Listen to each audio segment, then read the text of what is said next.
Hello, my name is Steve Loven, and I'm with the Iowa College Access Network, and today we're here to talk about the financial aid process. That you may have on the process. As a result of this presentation, please don't hesitate to give us a call. Our toll-free number is 877-272-4692. Our mission at ICANN is really pretty simple. We're here to help. We do presentations in about 99% of the high schools in the state of Iowa. As a not-for-profit organization, there's never a cost to the school to use our services, never a cost for you to come into one of our offices. So the big word that's not up there that should be is FREE. All the services we provide are done free of charge. A lot of the information I'm going to be referring to here this afternoon is covered in our Paying for College Financial Aid Guide. You may want to check with your school counselors. Like I said, since we do presentations in about 99% of the high schools in the state, hopefully your counselor will have a copy of that financial aid guide. If not, again, you can call our toll-free number. Again, that's 877-272-4692, or stop by one of our offices and we can give you a copy of the financial aid guide. When I started working at ICANN 15 years ago, we had one office and it was located in downtown Des Moines. About 7 or 8 years ago, we added a second office over in Cedar Rapids. Last year, we kind of came to the conclusion that we could really help more students on a local basis if we kind of regionalized out. So as you see on the map here now, we have 8 different offices around the state. I'm out of the Central Iowa office, which is located on the DMAC campus, Building 5, the Student Center in Ankeny. All other locations are located on or very near college campuses. Some basic questions that we want to have answered for you tonight. We're going to start out with a real simple one of what is financial aid. As you can see on the screen, it is scholarships, it is grants, it is loans, it is employment opportunities. It's dollars designed to assist your student as they go off to college, hopefully have the necessary funding that they are able to attend the college or university of their choice.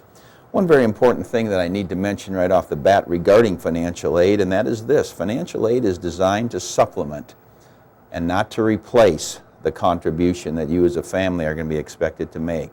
The government's going to ask you to contribute towards the cost of your student's education, and what you are unable to contribute, that's where hopefully financial aid can step in and make it financially feasible for your student to attend the college or university of their choice.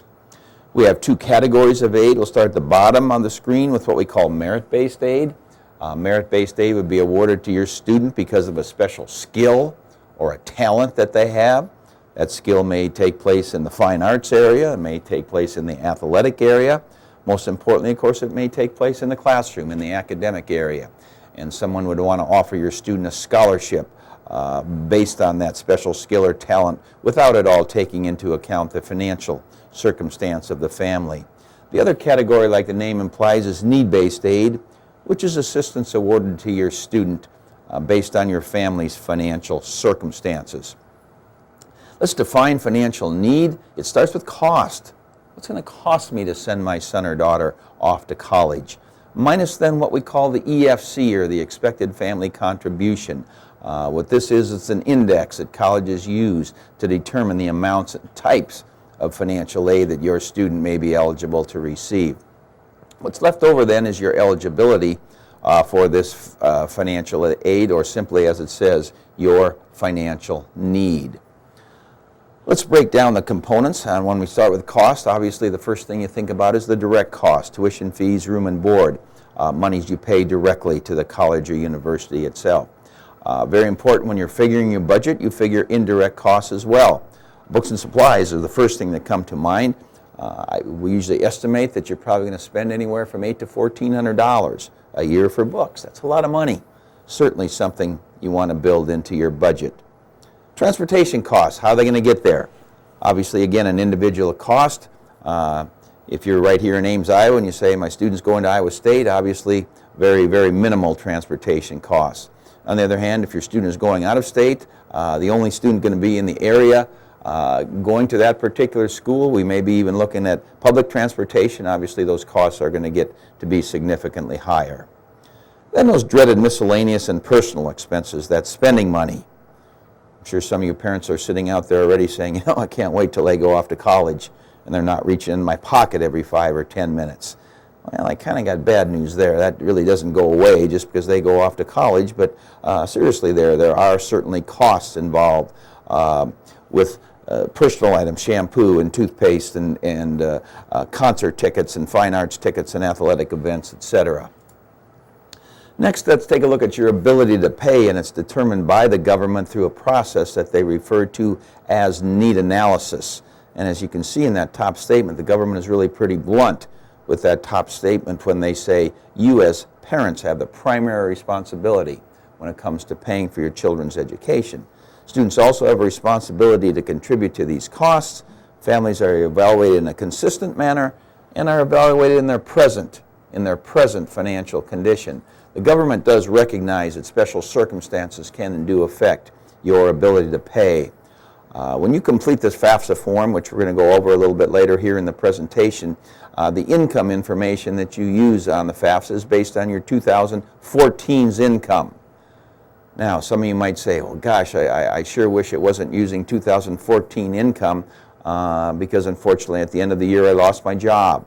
As you complete the FAFSA form and you think of things that, well, that really truly doesn't affect my ability to pay based on these special circumstances, examples such as change in employment status or high medical bills, you still must complete the FAFSA form like everyone else, and then you convey those special circumstances directly to the financial aid office at the college that you're looking at. This EFC that I mentioned earlier, what it is, it's an index, like I said, that colleges use to determine the amounts and types of financial aid that your student may be eligible to receive at their particular institution. And the second bullet is very important there. The EFC remains the same regardless of the college that your student chooses to attend. I'll illustrate what I mean by that here in just a few minutes. So what are they going to look at? How are they going to determine your ability to pay? Well, Mom and Dad, the first thing they're going to do is look at your total income. They're going to look at your taxed and your untaxed income, and then they're going to give you deductions off that income. They're going to give you deductions for taxes that you pay. Certainly know we all pay taxes. They're going to give you what we call an income protection allowance. That protection allowance is based on the size of the family. Obviously, a larger family, higher cost of living, greater allowance there. And then they're going to give you an employment expense allowance if you're eligible, and you obtain that employment expense allowance one of two ways. Number one, if both parents work outside the home, or secondly, if the student comes from a single parent household. Next then, Mom and Dad, they're going to look at your assets. Cash savings and checking accounts, how much money do you have in the bank? They're going to look at investments that you have. Investments include such things as trust funds and money market funds and savings bonds and mutual funds and CDs. If you own college savings plans, if you own rental property, those are examples of what is going to be counted as an investment. Then if you're a business owner, they may look at the equity that you have in that business. When we get to the FAFSA form, I'll help define what we call a small business and how the government treats those assets compared to another business. And then if you're an investment farmer, they're going to look at the equity that you have in that investment farm. And again, when we get to the FAFSA form, we'll distinguish there between what we call the investment farm and a family farmer. Sometimes I think families get needlessly shook up as far as the asset question, and that's based on every family having what we call this asset protection allowance. And this protection allowance is based on the age of the older parent. The older the parent, the higher the protection allowance. I'll give you an example of what I mean by that. Many years ago when I sent my oldest daughter off to college, I was 45 years of age. Based on being 45 and based on a two-parent household, as it's different for a single-parent household, my asset protection allowance was $28,200 for the upcoming school year. In other words, the government wasn't looking at the first $28,200 that I had in countable assets. Now, I've told you what is counted as assets on the form. Let me tell you what is not counted as assets on the FAFSA form. Number one, they don't look at your home. Nowhere in the form does it ask for the value and debt that you have on your home. Number two, they don't ask for the value of your retirement plan. So if you've got IPERs or if you've got 401k or 403b or pension or annuity funds, IRAs, those are assets not looked at on the form. And then number 3, they don't look at the cash value of your life insurance. So those may be 3 pretty significant assets that are not looked at on the form. When I'd go to fill out the FAFSA form for my daughters, and by the way, I filled the form out 9 times for my 2 daughters, all 9 times my contribution from my assets was always the same. It was always 0. Cash savings and checking, investments, nothing there that I had exceeded that protection allowance of $28,200. I didn't own a business, I didn't own a farm, and remember, I'm not counting my home, I'm not counting my life insurance, and I'm not counting my retirement plan. Next, then, they're looking for a contribution from the student as well. They're looking at the student's total income after minus taxes that they pay, minus a protection allowance of $6,310. So again, for the year 2014, unless your student will earn over, say, $700 or $7,100, there will not be a contribution from their income. And then they are looking at a flat 20% of the student's assets. There is no asset protection allowance as far as the student is concerned. So basically then, this expected family contribution is looking at 4 things. It's looking at a contribution from the parent's income, contribution from the parent's assets, contribution from the student's income, contribution from the student's assets. Those 4 things are added together to come up with what we call this EFC then, or this expected family contribution. So we go back to our formula then: cost of attendance, total cost, tuition, fees, room and board, book supplies, transportation, personal expenses, minus the EFC equals your financial need. So what do we know about need? Well, we know this: need's going to vary. Well, how come? Well, it's going to vary based on cost. I'm sure you're very much aware, hey, not everybody charges the same price. Let's say you're looking at 3 colleges. College A costs $40,000, College B costs $20,000, College C costs $14,000. If the government says your expected family contribution is $14,000, that'll be $14,000 at College A, $14,000 at College B, or $14,000 at College C. What does that tell you? It tells you the more expensive the school, the greater your chances of receiving need-based financial aid. It makes sense, right? You'd certainly need more help at a $40,000 a year school than you would at a $14,000 a year school. And generally speaking, that's going to be the case. So where's this money going to come from then? Well, we have 2 types of aid. The first type is what we call gift aid. That's the good stuff. That's the free money. It comes in 2 forms. It comes in the form of grants and comes in the form of scholarships. Well, why would somebody offer my student a grant or a scholarship? Well, maybe based on merit, based on the fact that they're one of the top students in their high school graduating class, or maybe based on need, based on the fact that that institution costs $20,000 and your contribution is $5,000 and you have $15,000 worth of financial need. The other type of aid then is what we call self-help aid. Comes in 2 forms also: work-study, student having a non-campus part-time job to help them with their costs, and then student loans. And we all know what loans are, right? You got to pay those back. We're going to talk about some loans here a little bit later that have some pretty decent repayment provisions if your student does have to borrow money to go to college. Where's this money going to come from then? Well, it may come from the federal government, or it may come from the state government, it may come from the institution itself, may come from private sources. I always say I'm not so concerned about where the money comes from. I'm more concerned about what's that word at the end of it. Is it a grant or a scholarship? That means it's free, and I don't have to pay it back. Let's take a few minutes to talk about some federal programs here. First of all, the first one I want to talk about is the federal Pell Grant. This is a federal grant currently of up to $5,730, generally designed to aid lower income families. I've seen some middle income families qualify for federal Pell Grant based on maybe having a larger family size and 2 or 3 in college. No guarantees from one year to the next that if you qualify for a federal Pell Grant the first year, that you'll qualify in future years. But if those things that go to determine that expected family contributions stay the same or stay similar, and again, I guess I need to throw in that caveat, since this is an election year and government appropriations stay the same or similar, hopefully you'd qualify for similar Pell Grants in future years. These next 2 programs are what I call campus-based aid. campus-based aid, federal SEOG, federal college work study. What I mean by that is the money goes directly to the campus, and then they in turn divvy out the money to their neediest students.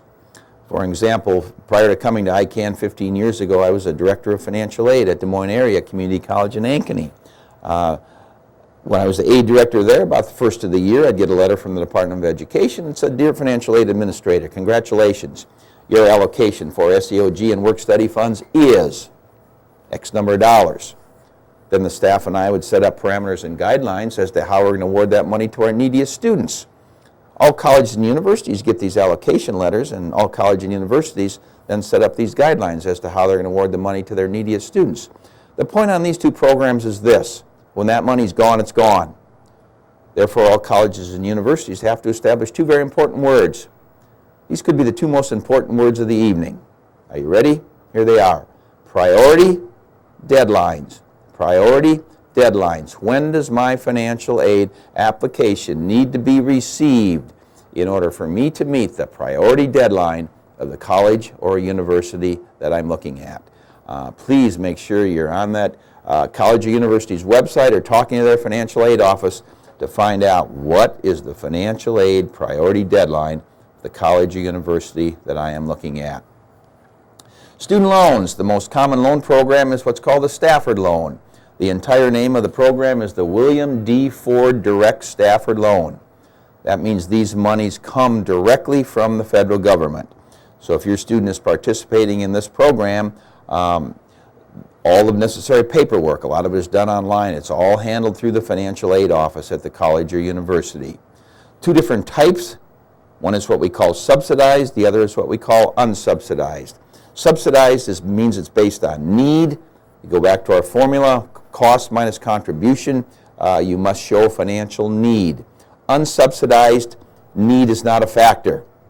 The second bullet point is a major difference. If it's a subsidized loan, that means the government pays the interest on the money while the student is in school. Unsubsidized student, student is responsible for those interest payments while they're in school. The interest rate is a fixed rate. Currently that rate is 4.66%. That is the rate for this year, for the 14-15 school year. Every spring, the federal government locks in a new interest rate based on the cost of borrowing money plus a certain percentage to establish that rate for that year.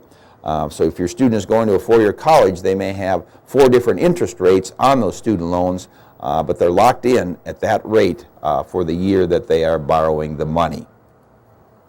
The student has a 6-month grace period, which means they don't start paying the principal of the money back until 6 months after they graduate or cease to be at least a half-time student. There's some fees involved, a little over 1%.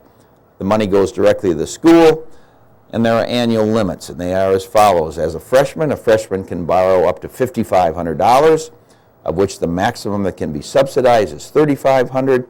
Sophomore year, $6,500 with a $4,500 subsidized max. Junior and senior years, $7,500 with a $5,500 subsidized max. Borrow wisely. Please understand the connection between future career salary and the amount that you could borrow. Don't overborrow. There's planning tools out there to help you estimate your career's repayment capabilities. Such a planning tool is what's called a game plan.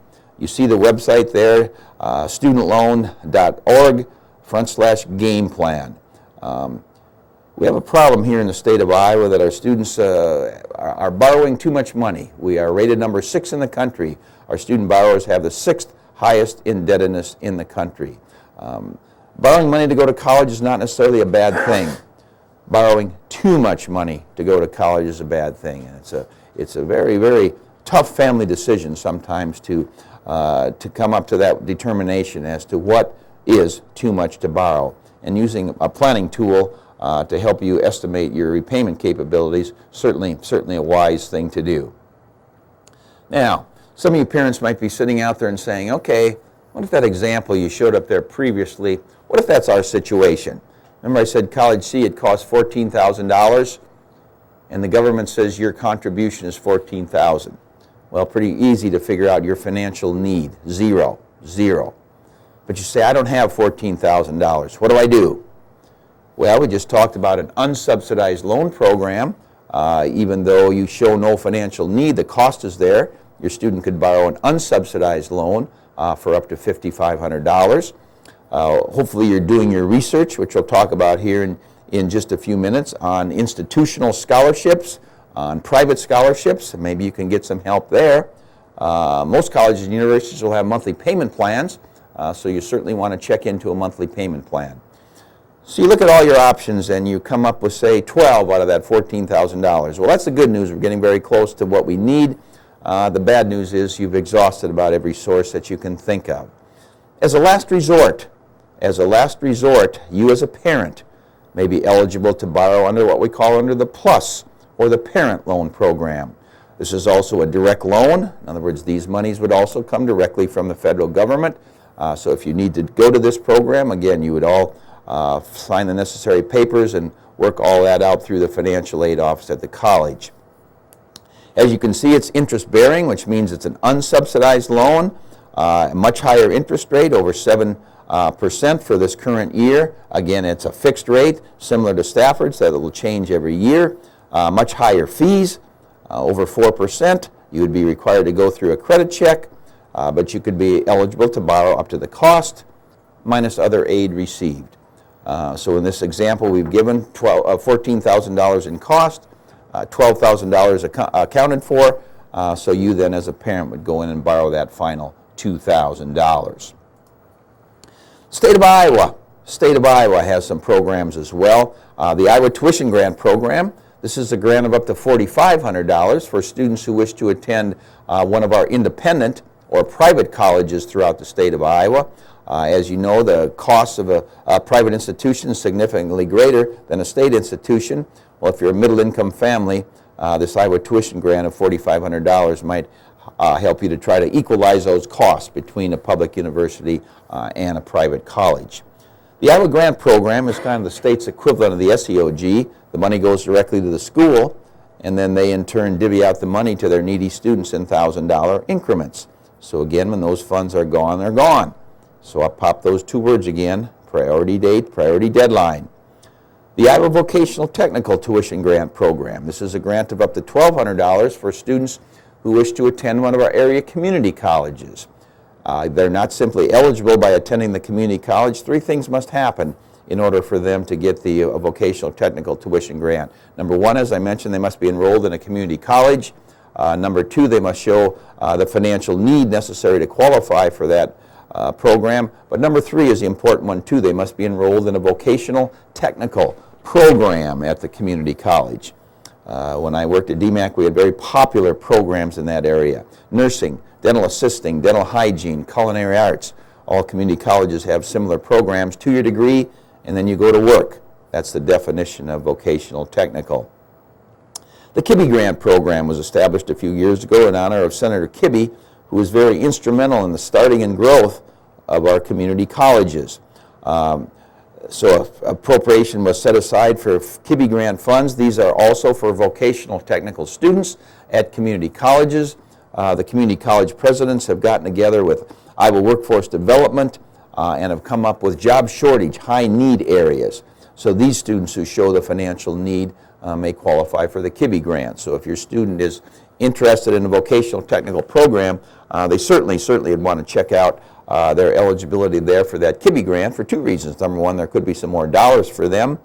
And number two, of course, if it's a high need area, the job demand should be much greater for them once they graduate. There are loan forgiveness programs. There are state programs, federal programs, private programs. If your student is interested in public service or if they're interested in nursing or teaching, have them please check with the financial aid office at the college once they set foot on campus to learn more about those loan forgiveness programs. There's an Iowa financial aid application. If your student, there's a program called the All Iowa Opportunity Scholarship. Priority for this award is given to TRIO participants or graduates from alternative high schools. Also, if your student is a member of the National Guard, been in foster care or subsidized guardianship, or actively participated in the state fair, they will want to fill out the Iowa financial aid application as well. There's the website there, iowacollegeaid.gov, and I'll show you how that's linked to the FAFSA here when we get to the form in a few minutes. Institutional aid. I don't have 70 slides up here that talk about the differences in institutional aid. Here's where you need to do your research. You need to do your homework. Work with the admissions, work with the financial aid office. Make sure you're not leaving any stone unturned there as far as what the college or university itself may have to offer. Do they award their funding based on need? Is it based on merit? Maybe a combination of such. Please work closely with your admissions and financial aid office to make sure you're making necessary applications, if there are additional applications for any of those particular programs that are offered on the campus themselves. One common thread, of course, is that no college or university has money that comes from a bottomless pit. So when those monies are gone, they're gone. So up again, pop those two words, priority deadlines. Private scholarships. You want to work closely with your school counselor. See what might be available on the local level. Anything available from where mom or dad works, professional or religious organizations, local businesses. Again, do your research. Please making sure you're checking out all possibilities. You can go on our website, icansucceed.org/scholarships. As things come across our desk, we post them to our website. That website will be updated before Christmas. So again, see what's out there. Constantly go back and check it every couple of weeks to see if anything's been added. And then we have links to what we call scholarship searches on our website. A couple good points there is that they're free. Free is good. Never pay for any of these services. Number two, they're legitimate. There's monies out there. The bad news is on these searches, of course, is that they're national. So your student would be competing with students from throughout the country. So obviously you start locally with the local scholarships through your school counselor and work your way into things that you may not have as great a chance of receiving.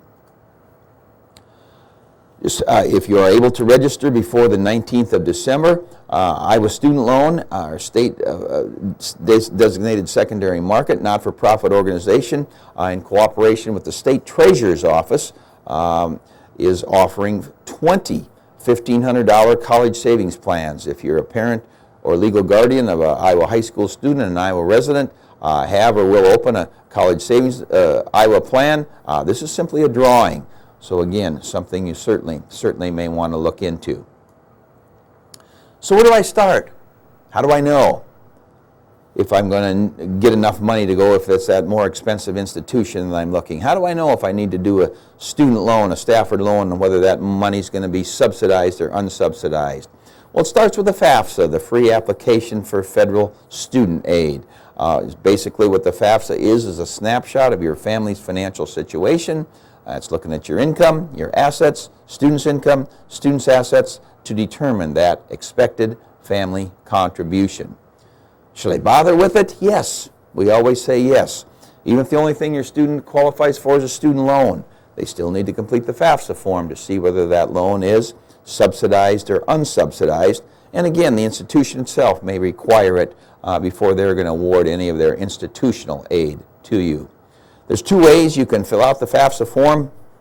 There's the paper version and the online version. I would highly, highly, highly recommend the online version. There's the website there, fafsa.gov, for those two reasons listed. It's quicker and it's more accurate. Quicker and more accurate. Remember, cannot fill out this FAFSA form till after January 1st, but must fill it out prior to that school's financial aid priority deadline. I think last year in our office we helped families fill out between 4,000 and 5,000 FAFSAs, and they were all done online. So again, please take advantage of that opportunity to file online. Tips for filing the FAFSA form then, you're going to want to have your latest federal tax forms and your W-2s on hand. You know what they say when all else fails, you read the directions, you ask questions, keep a copy for your records, and then remember, you complete the FAFSA form every year you have a student in college. So you go to the FAFSA site, www.fafsa.gov, click on Start a New FAFSA. It's going to ask your student to log in, student's first and last name, name as it appears on their Social Security card, no nicknames, Social Security number, and date of birth. Please double, triple, quadruple check to make sure you've got that information correct. The next slide says welcome. welcome student, again, check it over to make sure that information is correct. What if you make a mistake? Some of you have 2 or 3, 4 children. Easy to make a mistake on a digit or insert the wrong student's social security number. How do I correct that? You don't. You start over. So again, I cannot emphasize enough to you the importance of having the correct name, social security number, and date of birth. Next thing they're going to do then is ask you to complete a password or create a password. That password is good for one thing and one thing only. It allows you to go back in and not having to complete the FAFSA in one sitting. So you fill out as much as you can, or you run out of time, hit the save button, and then it allows it to be saved for up to 45 days.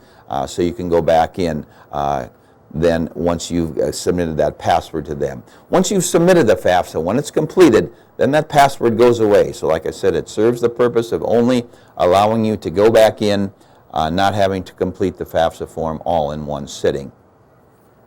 First section of the FAFSA is student demographic information. Very important is that you know who you're talking about when you complete the form. This is the student demographic information. So again, student general information. You go down towards the bottom there where it says, what is your marital status as of today? You say, oh, I'm married. Oh, wait a minute. No, student information. Student eligibility is the next page. Are they a citizen? Do they have a high school diploma, etc.? So general information about the student. Next then, they're going to want where do they go to high school, where did they graduate from. What I recommend is you go to the second line and you plug in your city, you plug in your state, hit the confirmation button, and then it's going to list, as you see, a list of the high schools. So you see how FAFSA has your high school proper wording there. Sometimes it just says, junior, senior high, community high school. So you just find it down below after you've found the city and the state, click the select button, and away it goes. Next then, they're going to want to have, where do you want to have this information sent to? You can list up to 10 different colleges and universities that you want to have this information sent to. A common question that I hear is this: do we have to apply for admission first? No, you do not have to apply for admission first to list a college on the FAFSA form. However, you probably have to apply and be accepted before you're going to get results back from the college. So you always start with the colleges you've applied and been accepted to. If there's 1 or 2 others you're still considering, put them down. Put them down. You may eventually apply. If so, that's great. They've already got the information. If you never apply, then it's no big deal. It doesn't cost you anything. You see in the upper right-hand corner, all colleges and universities have a 6-digit federal code number. So if you know the code number, you plug it in there, and it's going to pull up the school. Now, you may not know the code number, so you just, if that's the case, you go to the left-hand side, plug in your state, plug in your city, and do a search, and it'll list all the colleges and universities in that particular city. So if you're looking at, you plug in the state, Iowa, plug in the city, Ames, and it'll list all the school. There's Iowa State University. I hit the check, add it, and away you go. Next then, they're going to ask for your housing plans. This would be plans for each individual college or university you're looking at. You have 3 options here. The student may live on campus, they may live off campus, or they may live with parent. So you list the different housing options, which in this example you see they're all on campus, but they may be on campus if you're going to one school, with parent if another, or off campus if you're looking at a third school. Next then is the dependency status. Common question that people want to know is, when does my kid become independent? When do I as a parent no longer have to use my information on the form? They're going to ask your student here a series of 13 questions, and if your student can answer yes to any one of these 13 questions, then they are an independent student. Now, keep in mind that we're shooting these screenshots on the 14-15 year. The new form won't be out till after the first of the year, so these dependency questions will be updated by year for the FAFSA that you will be completing next fall. For example, the first question says, were you the student born before January 1st? We'll say of 1992 for the 15-16 school year. As of today, are they married? Beginning in the 15-16 school year, will they be working on a master's or doctorate? Do they have children that will receive more than half of their support from them during the 15-16 school year? Other dependents that they support, provide more than half support for? Are they in active duty in the military? Veteran of the U.S. Armed Forces? Were both their parents deceased any time since they turned age 13? Were they in foster care or ward of the court? As determined by a court in their state of residence, were they an emancipated minor in legal guardianship other than their parents, or on or after July 1 of 2014? Were they homeless? Were they at risk of being homeless? As I mentioned, if your student can answer yes to any one of those 13 questions, they are an independent student, and your information no longer necessary on the form. Pretty much the norm, if your student is an undergraduate student, they're going to be dependent, and your parental information is going to be necessary on the form. There's exceptions. If they get married before they graduate, they're independent, or join the military before they graduate, they're independent, or they may be on a 6-year plan, turn 24 before they graduate. If so, they're independent. But like I said, pretty much the norm, undergraduate students are going to be dependent, and parental information is going to be necessary on the form.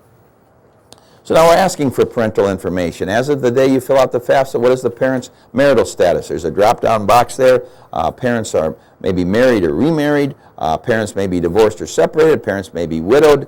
Parents may be unmarried but still living together. Parents may have never been married. So you select the right marital status. This example, parents are married, and away you go. Common question here that comes up again, what if? What if the student's parents are divorced or separated? How do you answer the questions on the form? If your student's parents are divorced or separated, you use the income information of the parent that the student lived with most in the last 12 months. Okay? So let's say the student's parents are divorced, and the student, 80% of the time, they live with mom, then it would be mom's information that would go on the form. Now, again, here's the next quirk to this here. It says, if this parent is remarried as of today, answer the question about that parent and your step-parent. So again, if students, you determine which parent it is, and if that parent is remarried, then you must include the step-parent's information as well. Another common divorce question I get is, well, what if we have joint custody? What if we have joint custody? Well, I always say to answer that question is this: how many days are there in a year? Well, there's 365, which means they have to spend one day more at one house over the other. It doesn't have to be 80% at one parent and 20% at the other, as long as it's 50.1% at one household and 49.9%. You would use the income information of the parent that they lived with 50.1% of the time. Next, then, we get into the parents' tax information. For 2014, have your parents completed their IRS income tax return? This example says already completed. Filed a joint return. Then it's going to ask the parents a series of 3 questions. Have they filed an amended return, a foreign tax return?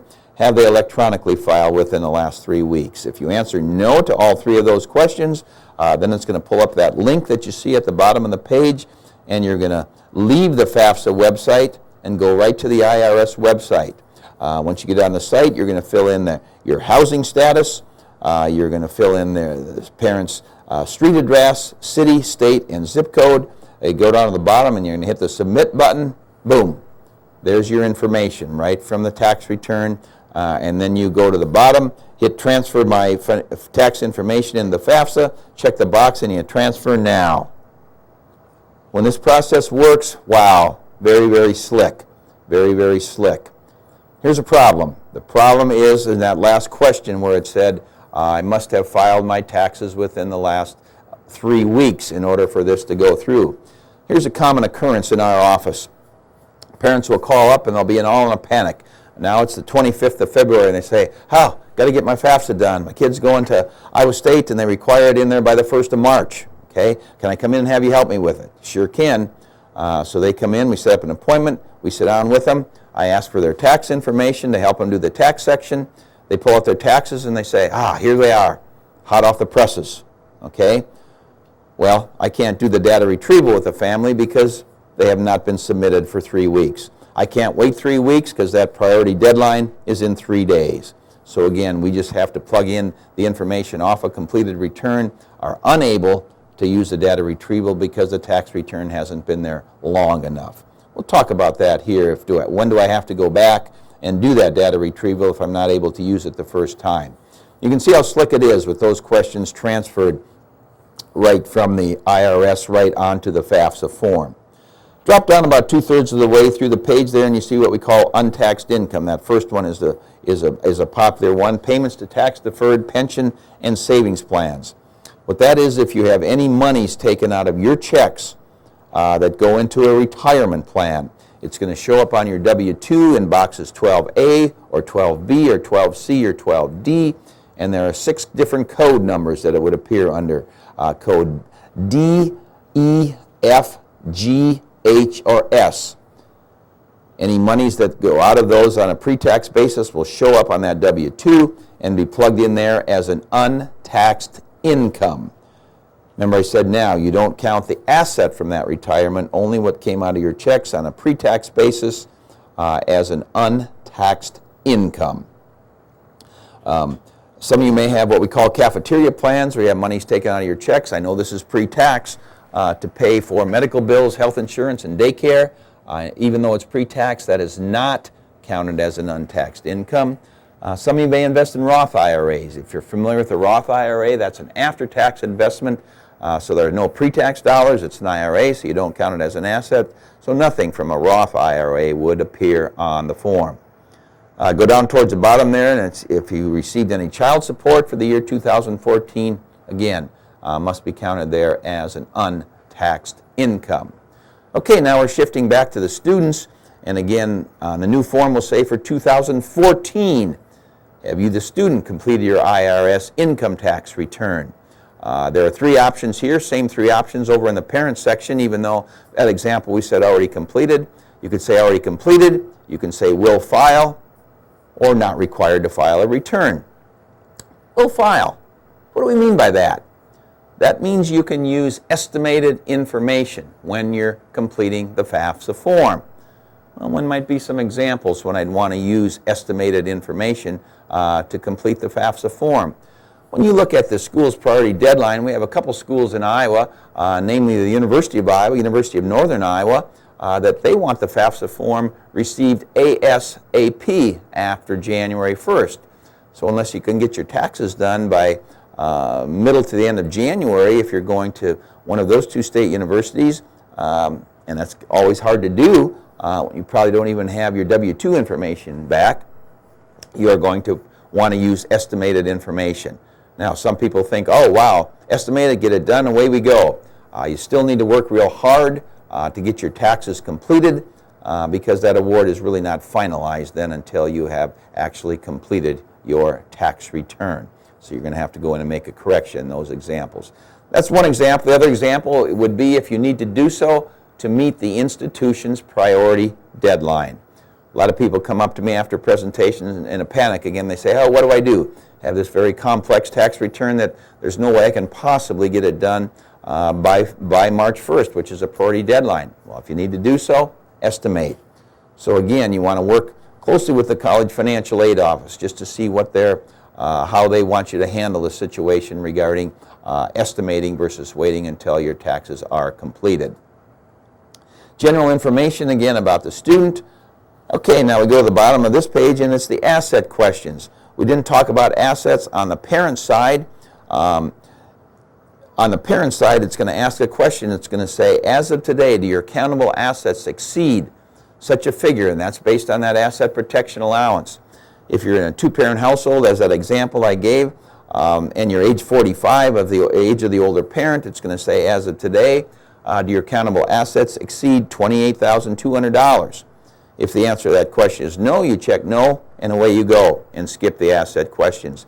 If they do exceed that, then there's the 3 categories of assets, which will always be asked, as you see here, also on the student side, because remember, there's no asset protection as far as the student is concerned. As of today, what is your current balance in cash, savings, and checking accounts? As of today, what is the net worth of investments, including real estate? When you click on that box over in the right-hand side, there'll be a help column there that will say exactly what is and what is not an investment. So use that to make sure you're not counting something that does not need to be counted. And then as of today, what is the net worth of your current business and or investment farm? Talked about this a little bit earlier, didn't explain it. Right off the instructions, it says this. It says business value does not include the value if a family owns and controls more than 50% of the business and the business has fewer than 100 full-time employees.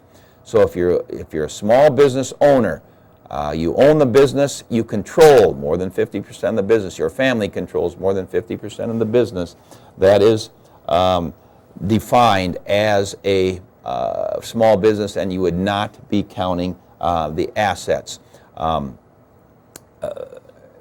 be counting there as an investment, okay? Now, other thing where it talks about investment farm, it says investment farm value does not include the value of a family farm that your parents live on and operate.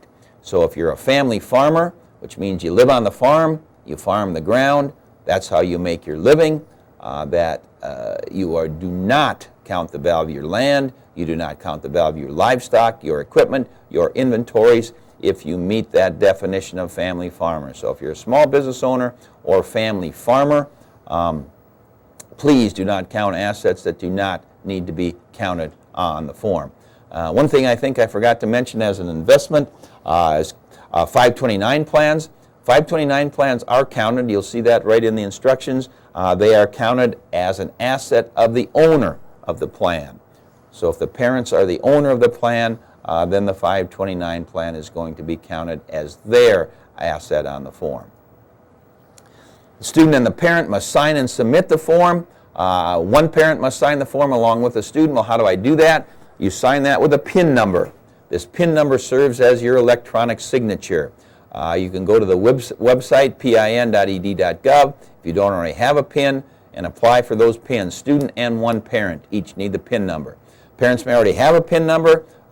Maybe you just recently graduated from college yourself, or have had an older son or daughter that's gone to college. So again, you can use that same PIN number for multiple students. Once you get those PIN numbers, put them in a safe place, pull them out, and when it comes time to sign the form, you use the PIN numbers to sign the form. Pay close attention to next spring, late spring, probably in April. The system is going to be changing here, and families are going to be required to have what we call a user ID and a password. Don't get that confused with the password we talked about previously, as the PIN system, I guess unfortunately, as far as I'm concerned, is going to be going away late in the spring of 15.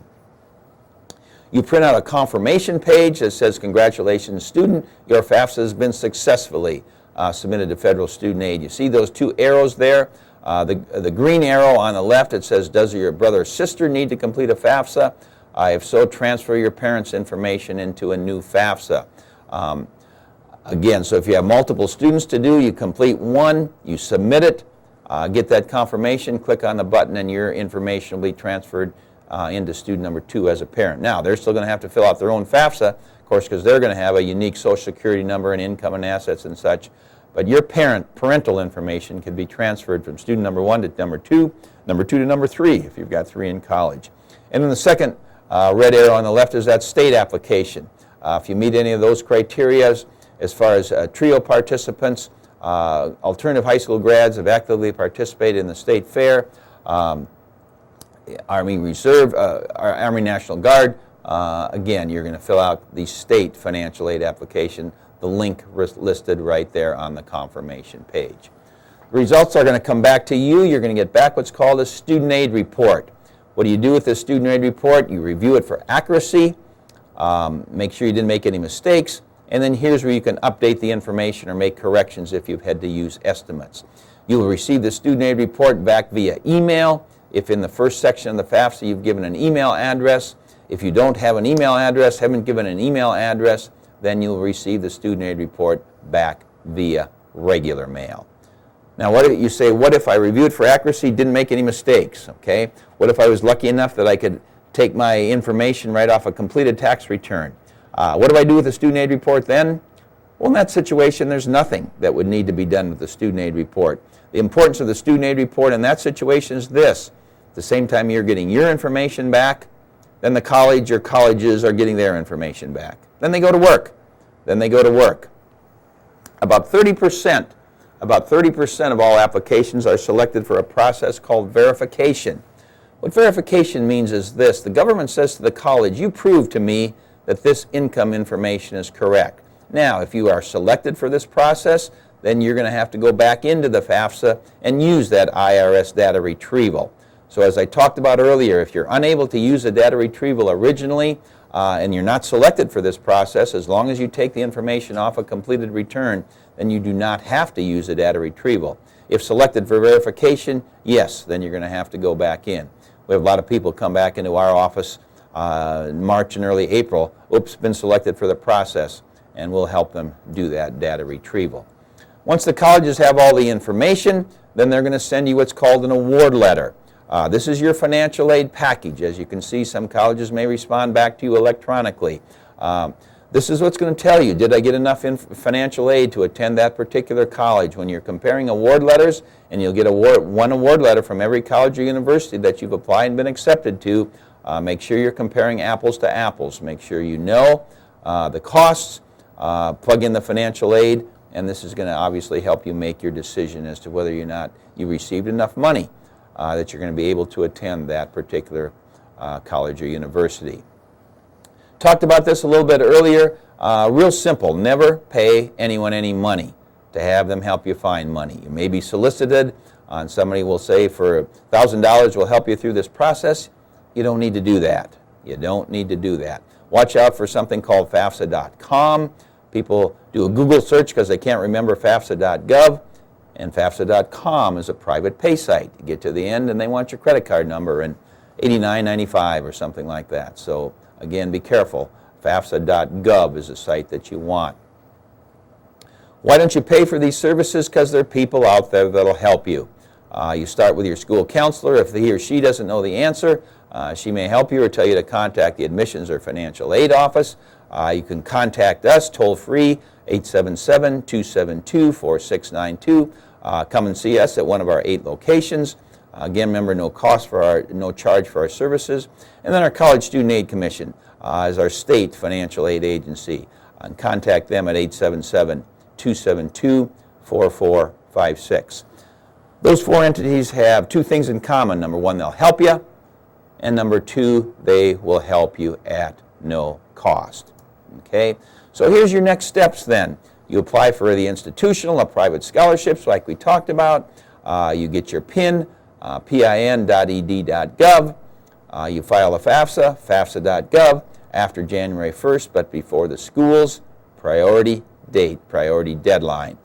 Contact us if we can help you with this process. Stay on top of it, and if you need help, ask for help.